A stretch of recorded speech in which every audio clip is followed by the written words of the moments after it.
ahead. I'm 21 years old. I grew up with two sisters and a single mom. I grew up in Southern California, and my favorite sports growing up was basketball. My first symptom was weight loss. I had lost, I want to say, 25 pounds within 3 months. I was sitting at the dinner table with my family, and I was feeling really sick. I didn't want to eat, and I was laying my head down, and my mom went to go get me a washcloth, and when she came back, she could see my spine through my shirt. And that's when we noticed that something was wrong.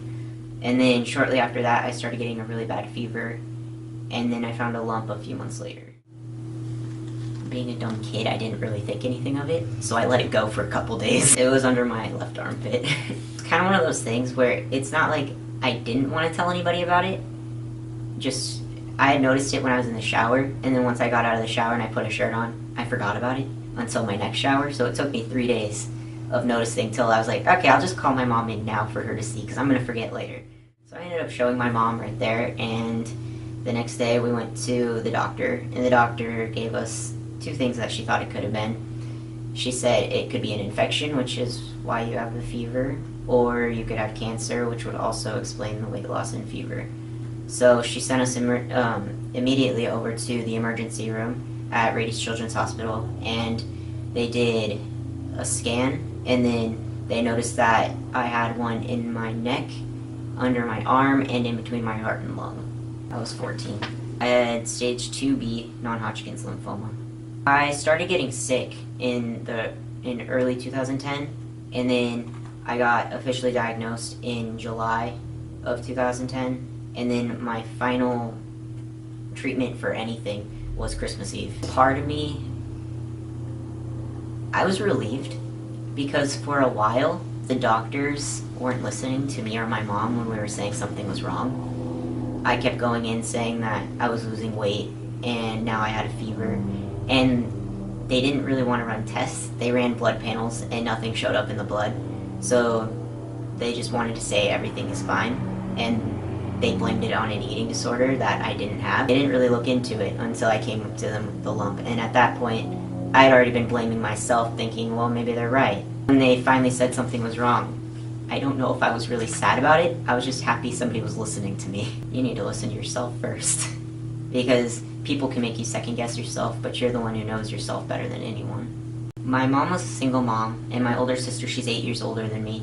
So growing up, she was a huge part in helping to raise me and my younger sister. My mom had to work, so she couldn't take all the time off to be with me. My older sister stopped going to college for the year that I was sick, and she helped take care of me in the hospital, and then on the weekends my mom would come and stay up with me, or if she could get a day off, she would come and stay with me then too.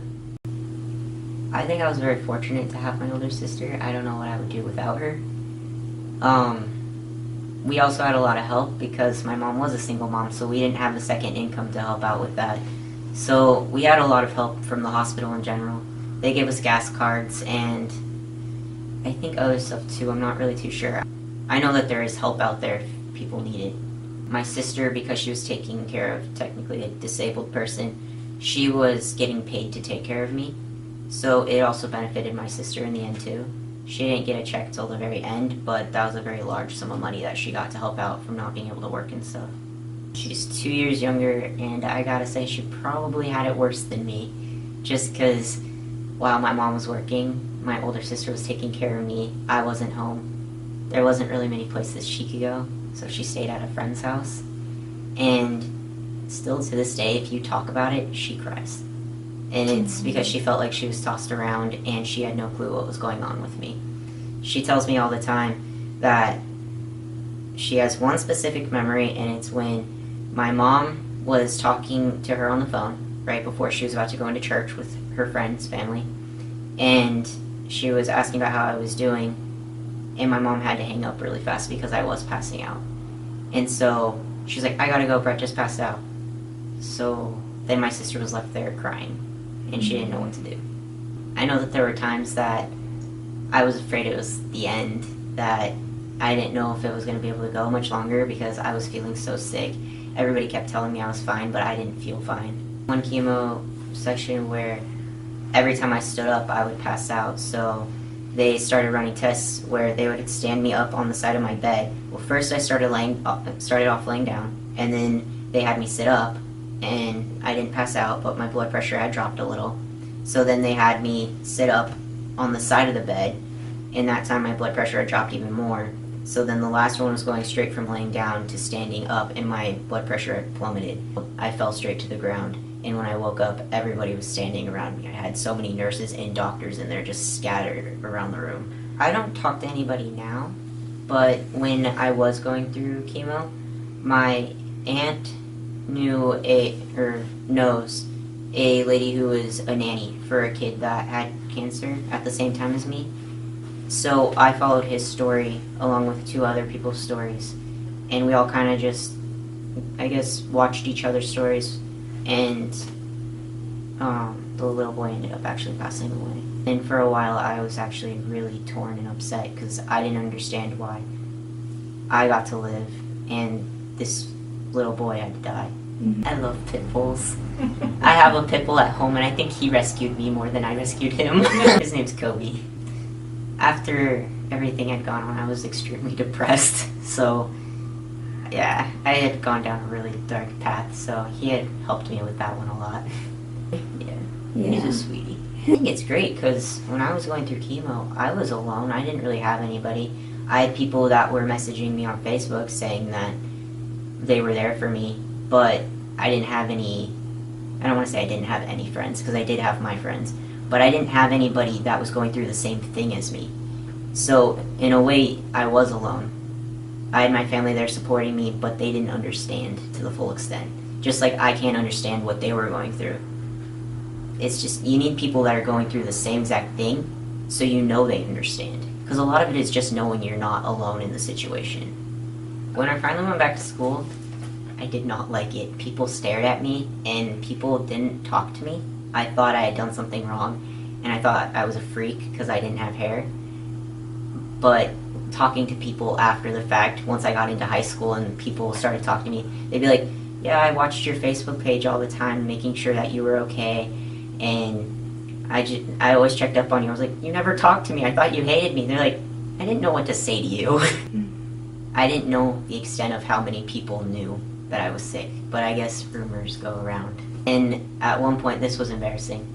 I had a beanie that I wore every day because I didn't want anybody seeing me without hair. And one time I had a sub, and the teacher didn't leave a note saying I was allowed to wear a hat in class. So I was wearing the beanie, and the sub came up behind me and said, you need to take your hat off. And in middle school, even in high school, nobody would ever hear me talk. I did not talk to anybody. And because I was so shy, I didn't know what to do because I was very obedient to people. I wanted to do it, but at the same time, I didn't want everybody in the class just staring at me. So after she walked away, I just kind of hoped she wouldn't notice. But she came back over and she's like, your hat needs to come off. And then I told her that I'm allowed to wear it in class. And she said, I don't have a note from the teacher. You can't wear it in class. So finally somebody that was sitting next to me stood up and said that I was allowed to wear it. One thing that's cool though for the younger people, you can get a lot of scholarships for this. I always really like the entertainment side of things. So no matter what I did, I always wanted to do entertainment.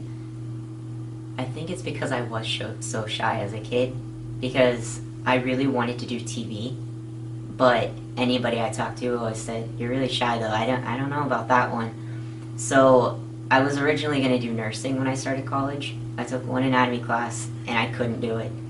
I have too much of a weak stomach.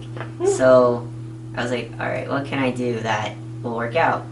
And I was kind of thinking about my options, and I was like, I think I want to do radio because I love Ryan Seacrest.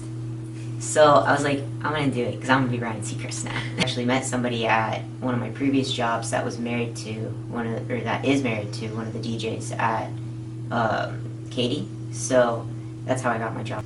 I like it a lot. I do a lot of the promotional events there, which is fun because I get to meet people like you guys. I want to be Ryan Seacrest.